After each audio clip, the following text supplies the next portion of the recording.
సర్పంచ్గా మంచి పేరు సంపాదించుకున్నాడు. మాజీ సర్పంచ్ నా దగ్గర పోస్ట్ చేసి ఊళ్ళే ఎంతో డెవలప్మెంట్ కార్యక్రమం చేశాడు. ఒక బీసీ వ్యక్తి.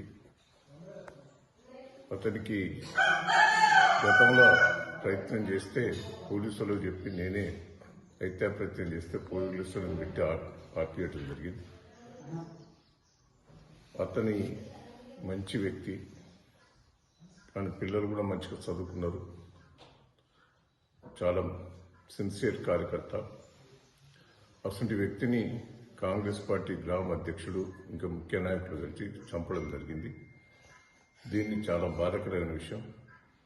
గత ప్రభుత్వాలలో తేడా చూడాలి.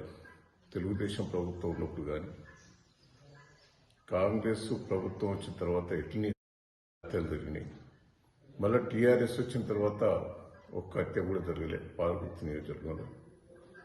ఈరోజు కాంగ్రెస్ పార్టీ రావటం, మళ్ళా హత్య రాజకీయాలు రావటం ఒకసారి ప్రజలందరూ కూడా గమనించాలి. నేను అధికారులను కానీ ప్రభుత్వాన్ని విజ్ఞప్తి చేస్తున్నా, కఠినంగా చర్యలు తీసుకోండి. హత్య చేసిన వాళ్ళకు వాళ్ళు విచ్చలవిడిగా తిరుగుతున్నారు. ఇంకా కొంతమంది, ఇంకా దీని బ్యాక్గ్రౌండ్ కూడా కొంతమంది ఉన్నారు. అందరినీ కూడా అరెస్ట్ చేయాలి. గట్టిగా చర్యలు తీసుకున్నప్పుడే బాగుంటుంది. కాంగ్రెస్ పార్టీ మళ్ళీ ప్రభుత్వం వచ్చిందంటేనే హత్యా రాజకీయాలను మొదలు కావటం జరుగుతున్నది. దీన్ని కంట్రోల్ చేయవలసిందిగా నేను విజ్ఞప్తి చేస్తున్నాను.